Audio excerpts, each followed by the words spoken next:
pretended to be my dad's ghost and may have inadvertently saved my brother's life. My dad died when I was 13 and my brother was 15. A few weeks or months after his death, I got this weird urge to pretend to be his ghost so that my mom and brother would feel comforted.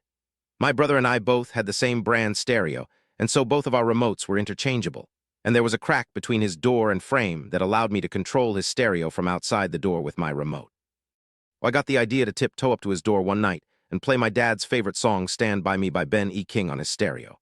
I had gone into his room earlier that day to check the CD to see which number the track was, so I do it 3 or 4 times in a row and then go to bed. He doesn't mention anything the next day, and I pretty much forget about it until about 15 years later when my brother and I start talking about depression and suicide one day.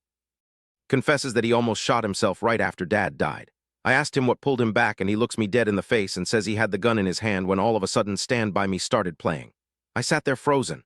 What's even more spooky is that he continues to tell me that the first time it played that night he unplugged the stereo, and as the plug was in his hand, it played again and again. To this day I haven't told him, and I won't ever tell him. I did something similar with my mom, but this has already gotten way longer than I expected, so if it picks up traction I can tell that story too if people want to hear it. Update. Mom's story. Okay, so here's the story about my mom. My dad was cremated and his urn stayed on my mom's dresser. I snuck in 2 or 3 nights and moved the urn to her bedside table. What's super weird about this is something similar happened. Nothing came of it at the time, but years later, she told me not only did the urn move, but that it was also glowing.